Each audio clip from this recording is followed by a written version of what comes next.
What's going on, guys? It is Laser here with another weekend video analysis. It's the long weekend here. Happy Good Friday, everybody. We drop one of these videos once per week. Normally it's on a Saturday. I've got the day off. I'm assuming most of you guys have the day off today. My son doesn't have school, and it's pretty much like a holiday everywhere here in Canada. So no school here, and I've got time today so to share. And you look at the holiday. I've never seen that before on TradingView. It's showing that it's a holiday here. I guess to show that it's closed. Does it show it on everything? Yeah, it does. Pretty cool. Alrighty. Having said that, I'm here to drop my analysis as to where I see the stock going into next week. I want to update from last week and just take a look, actually, because we had a very, very important move here where it came up and it actually almost momentarily broke above the what it was trying to do is it was trying to break above. Now it did give you a test, and I talked about that last week, that it may not happen on the first attempt. So what we have here is a first attempt at this thing going. This is the first attempt, and I believe there's the attempt number 2 is coming. So it'll be very, very, very, very, very important on this second attempt to cross that, actually, because if it doesn't, and it also makes a lower high, well, that would be your short signal. Now,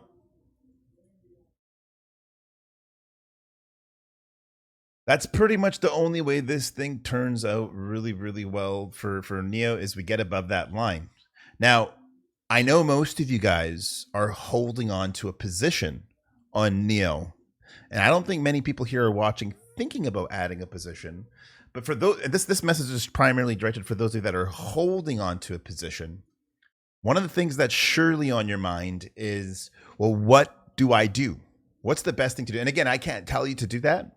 But if I were to think about that hypothetically, if you were a shareholder, you only have 3 options. You can buy some more, you can choose to sell, or you can hold.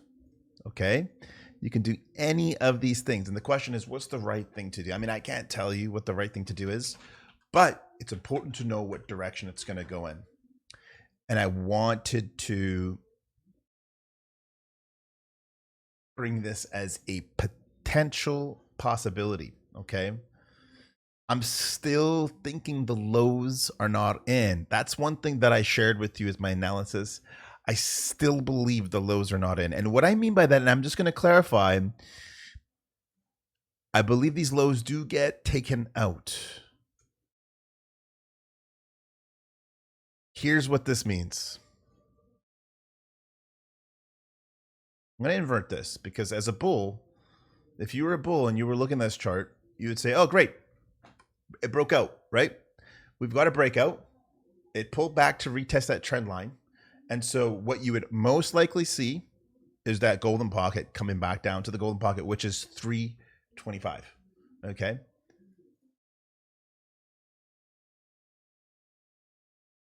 And I think it'll work itself up there. Maybe it'll take a little bit longer to get there. Maybe it goes like this, takes a while. Maybe not that long. I honestly don't know about timing. But you would want to see, you would want to ultimately see that bounce. Now, from a bull's perspective, you're going to look at that and then we'll invert it again. You'll say, oh, wow, look, it's now forming a higher low. But from a bear's perspective, that would be to expect. That was an expected move. Come back down. Perhaps it gets to 371. Which is technically, from a bull's perspective, that's a higher, that cracks that high. But now that you have that pivot, I'll take this out of the way so you guys can all see. This is one major trend line.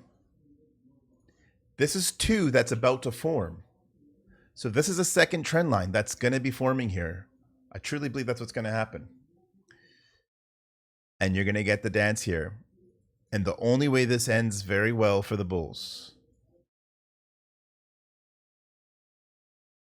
is it breaks back above. Retest. That would be essentially, oh, failed breakdown. It didn't break down properly. I mean, I'm going to avert that. I like to do the inversion because it makes it easier to look at that chart, you know, because oftentimes you haven't trained your eye to look at charts. Maybe you've only looked at it from a long perspective. It's a bit of a trick. If it doesn't do that, so now that, because we got to make this higher low here. Okay, so what needs to form here is a higher low, and now you have a trend. That now you have the new line in the sand, and you have the second trend line.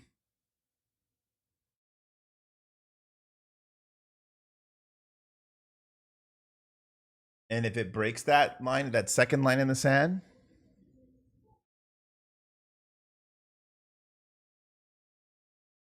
what you're going to get is almost an identical move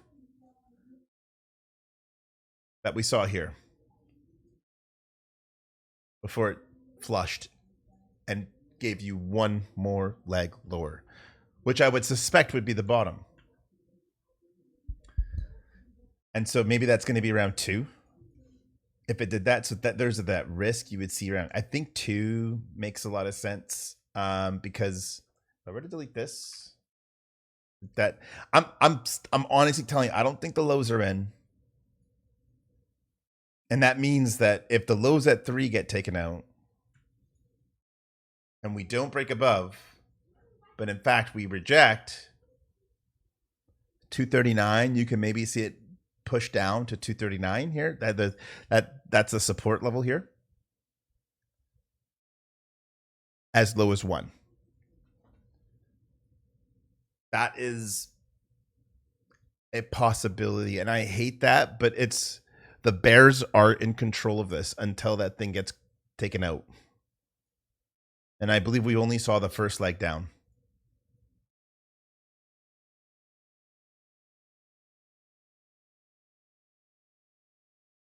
I just copied that entire play here, this entire play.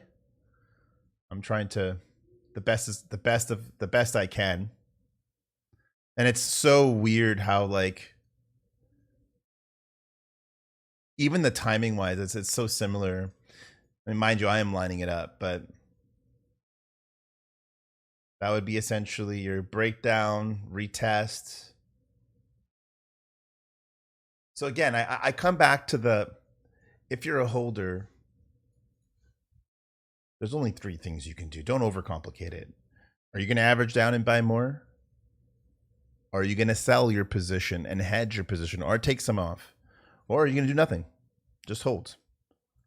You got to be thinking about that at all the time in your position. I'm not going to tell you what to do, but I'm going to let you know my opinion. I'm still leaning the lows are not in, actually.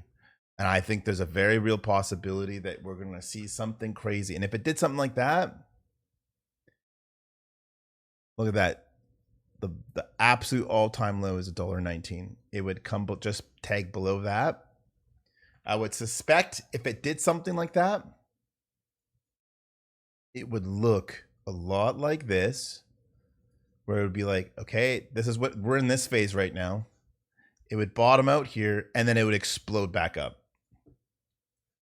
So it would come here, and you would explode right back up into 367. And potentially, you know, it gives you another pullback, and then you get an even bigger move. Something like that. And this could be wrong. Take what I say with a grain of salt, but I'm really not feeling good. Like from a and there's some Wyckoff. I know there's some people who watch me that are like really big into Wyckoff. I always say like it's bullshit. Like it's just a fancy way of doing it. But if you are a Wyckoff person,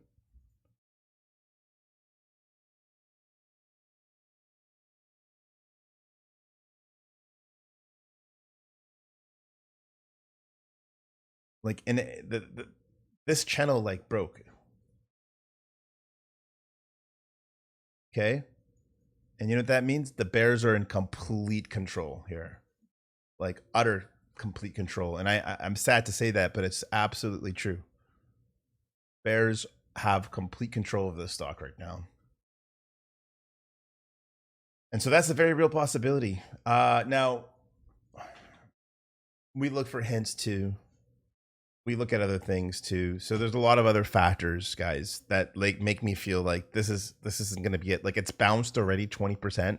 If you were looking for kind of like that dead cat bounce, that was a 22% move.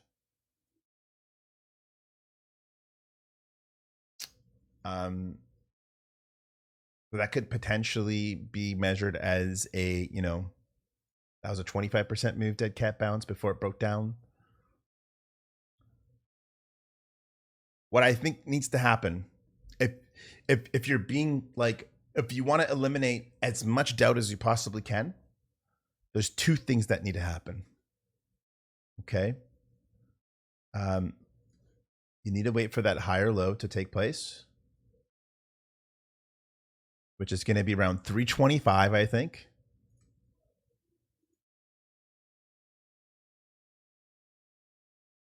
Take a look to see what it does on the second retest when it comes to 370. And only then can you form your second trend line.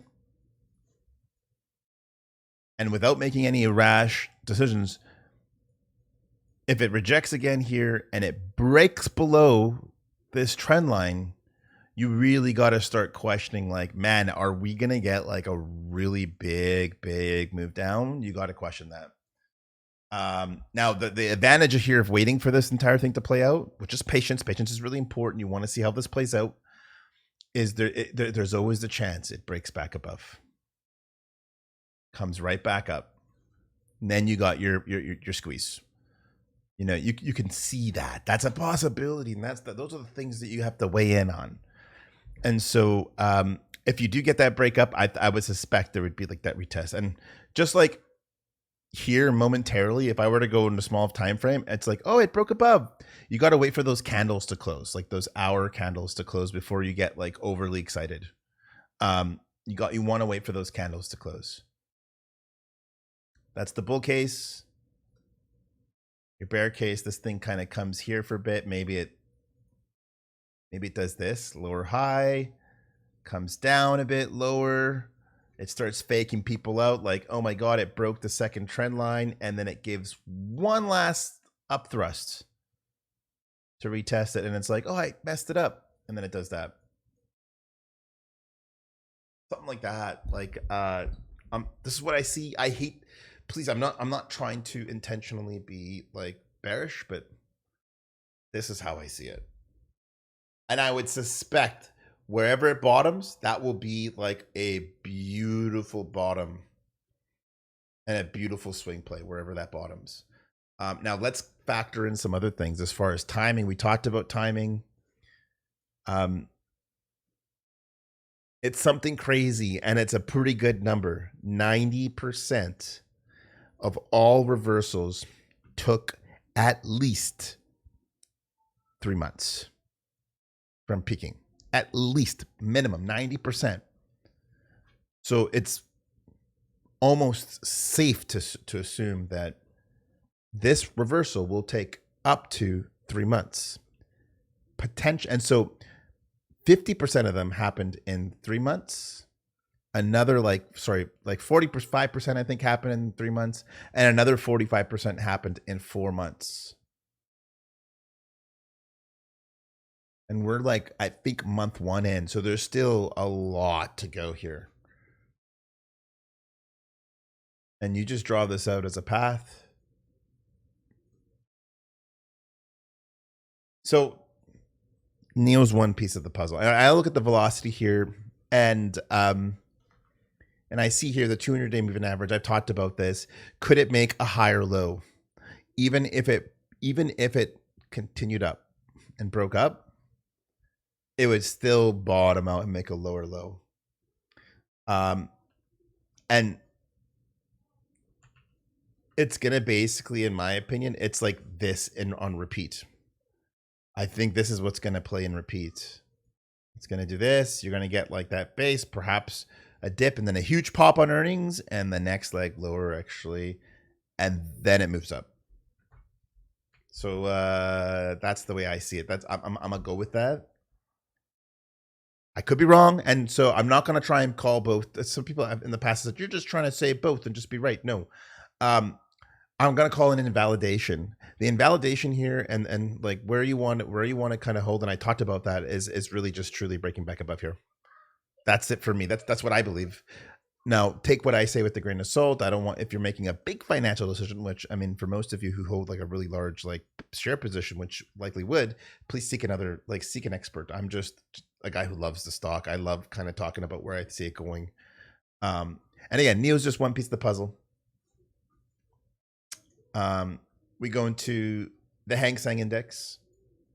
There is some good things that happened on the Hang Seng Index.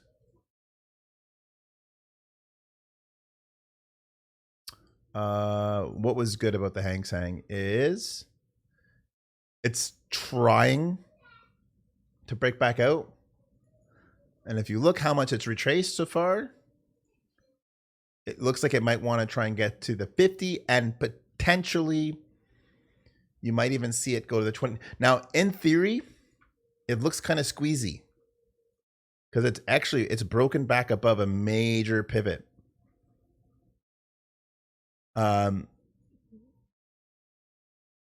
But as far as from a timing point of view, I don't think like if you count this as one move down 23%, and now it's giving you a lift and a bounce, it's still within that dead cat bounce.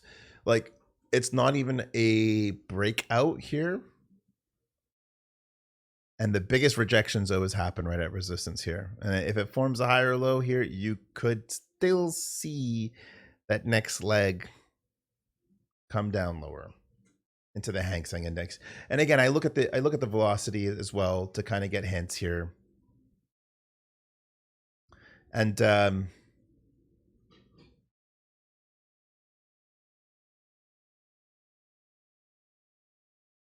what do we have here? We have a lower low.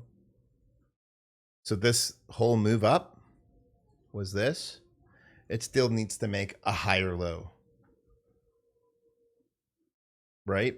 And so if I were to invert that chart, it's likely going to have one more swoop down. So I'd leave that just for the sake of doing that. And it's going to be almost like a similar path that NIO is going to take back to the golden pocket, 19,900. Maybe that takes a bit longer to do that. Maybe it dances one more time, gives you another pop. But that would be your second trend line before. This is what you want to look out for. And invert that again. Something like that. And I know some of you guys watch me. You look for, you look for that hope. You look for that bullish path. I just don't see it. Now, perhaps that blows up my reputation, and perhaps I'm wrong. And I know there's going to be some people who will agree with me and disagree with me. And there's always some people who disagree with me. And I think that's just the way FinTwit works. I don't care if people disagree with me. I don't care if you think I'm wrong. I'm not here to get this right or wrong. I'm here just to share my opinion, which, for the sake of NIO, for the sake of every single bull, I hope I'm wrong. Dixie.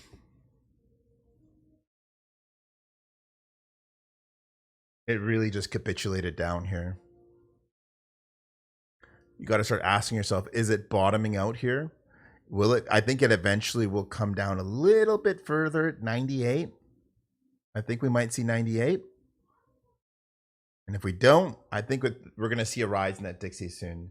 I don't believe the market has bottomed. There's a lot of people who say the market's bottomed. I don't think so. Look at this. This is this S&P 500. I think you're going to get another leg lower.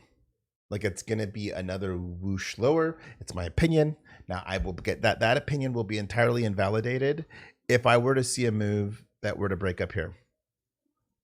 Now here's something very interesting. Look at Bitcoin. It was trying to break out, and you had some people who were like, "Yeah, it's breaking out. Let's go, let's go, let's go." I think even if you get that breakout, you're gonna have to wait for that second trend. And I because it's rejected the top here, where it's previously rejected,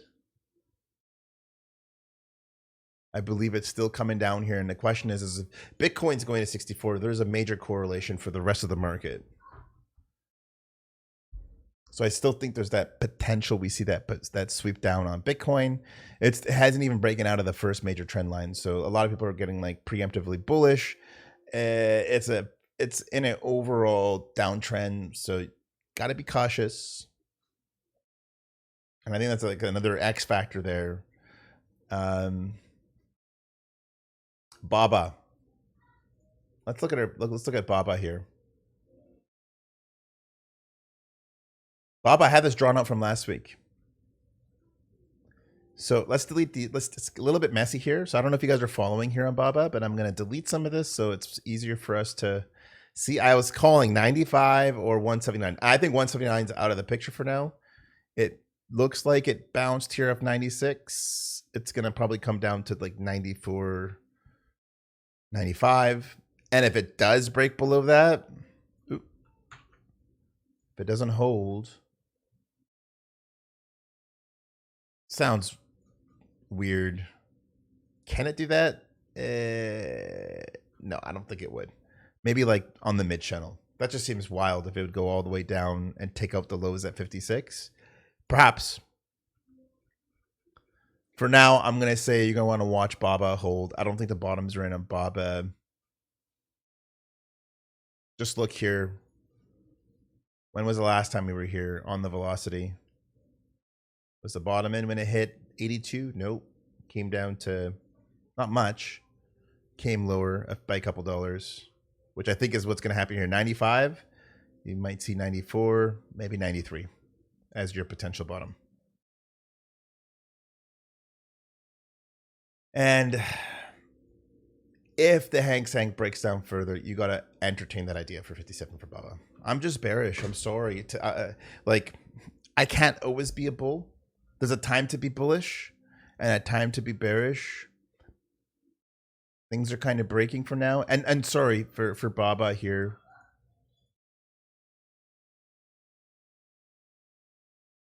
You know, it still needs to make a higher low is what it needs to do. It's going to make that higher low, then it's going to go. It might even, you might get like that push higher into Baba before it comes down. So you could even see this on Baba. Like a big move. 130 maybe.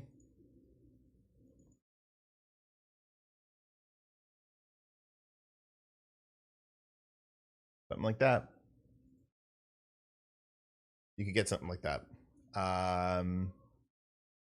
There you guys go. I can talk more and more and more. I don't want to. I kind of feel down about the fact that like I'm having to do this. But again, I don't know if I explained this, but from a Wyckoff perspective, for those of you that are Wyckoff experts and those of you that have a brief idea, and if you don't know what the Wyckoff is, it's essentially like a famous like technical analyst guy, and he's described like a bunch of important phases actually in a stock. And the most important phase in a Wyckoff analysis is the breakout. They call it a sign of weak in a distribution pattern. This would be called a sign of weakness. Now, if this was like, if we inverted the chart, this would be a sign of strength. They would call this your SOS, which on the chart, it's the basically consolidation before it booms. Like in a bull chart, that's the sign of strength. In a bearish chart, that's a sign of weakness. And it's literally shown us this is the last like consolidation, sign of weakness before another like lower actually. I'm going with that, you guys.